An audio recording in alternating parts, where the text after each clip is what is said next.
Back in 2021, China basically dropped a bomb on the crypto world. They banned all crypto mining. Just like that, overnight. Now, the official story you heard was all about one thing, the environment. But what if that whole green narrative was just a convenient cover? A cover for a much bigger, much more strategic play for control? Well, that's what we're going to unravel right now. Okay, so the official line from Beijing was super clear. And, on the surface, it sounded pretty reasonable. They said, look, this crypto mining stuff uses a ton of energy, it has a massive carbon footprint, and that just doesn't fly with our climate goals. It really seemed like a simple, straightforward case of a government doing the right thing for the planet. And you have to understand, this decision was a big deal. I mean, before the ban, China was the undisputed king of crypto mining. We're talking more than 65% of the entire global Bitcoin hash rate. That's all the computing power that keeps the network secure. So yeah, they weren't just a player in the game, they were the stadium.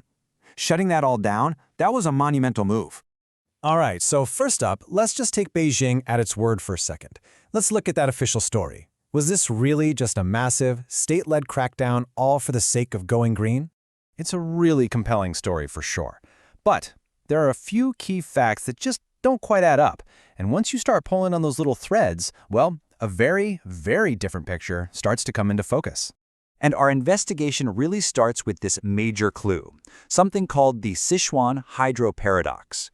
This is the first big crack that shows up in that simple climate change story.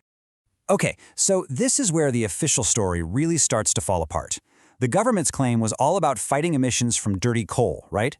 But here's the thing, they also shut down all the mining operations in places like Sichuan province. And Sichuan runs almost entirely on clean, renewable hydropower, especially during the rainy season. So you're banning mining that uses clean energy to fight dirty energy? It makes no sense. And that paradox raises a massive question. If the goal wasn't just about the environment, then what on earth was Beijing really so worried about? What would make them shut down a huge domestic industry, even the clean parts of it? And this is where we find the real target.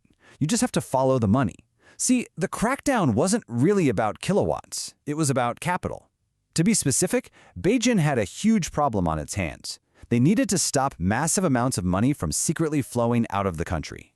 So how was this happening? Well, the key to this whole secret money trail was something called over-the-counter desks, or OTC desks.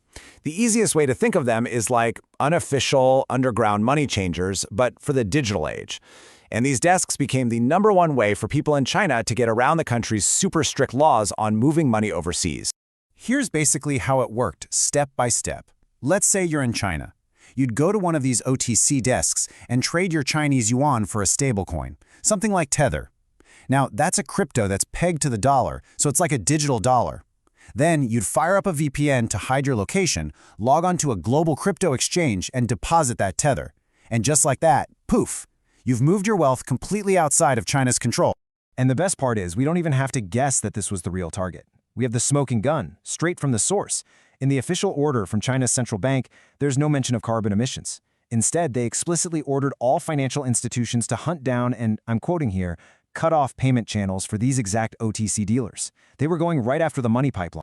So this is the crucial point here.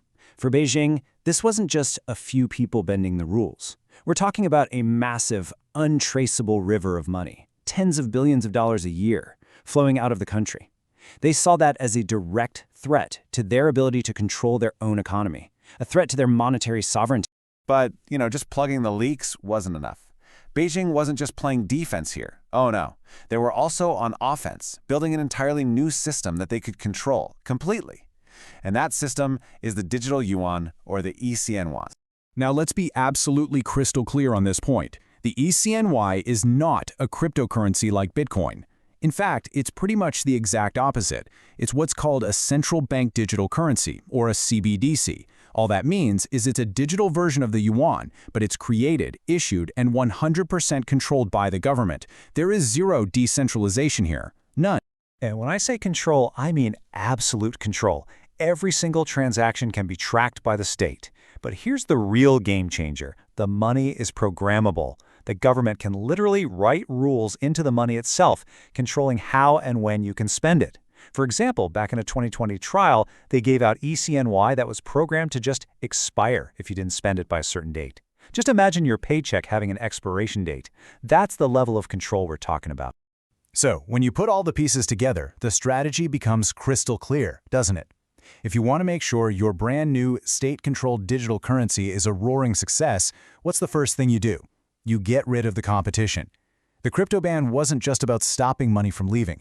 It was an offensive move to clear the playing field for the ECNY. And what this all sets up is a fundamental clash, really. It's a tale of two completely different digital currencies. On one side, you have Bitcoin, which is decentralized. The ECNY, totally centralized. Bitcoin offers pseudonymity.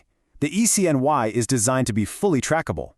Bitcoin's rules are locked into its code. The ECNY's rules can be programmed and changed by the state. One is built to be uncensorable, and the other is built for perfect censorship. So you see, the real story here is so much bigger than just some energy policy. China's crypto ban was a defining moment. It was a clear choice, a choice for a future where money is an instrument of state control, not a tool for individual freedom. But here's the twist. The story isn't over, not by a long shot. Recent data actually shows China has quietly climbed back up to become the world's #2 mining hub, with miners just operating in the shadows. The state chose control, but the decentralized network? Well, it's proving to be incredibly resilient. And all of this leaves us with a critical question, one that goes way beyond China. Because as all money, everywhere, eventually becomes digital, as it becomes code, which path are we all going to follow? The battle between these two visions for the future, one that's open and permissionless, and one that's centralized and controlled, well, that battle is far from over. In fact, it's happening all around us, right now.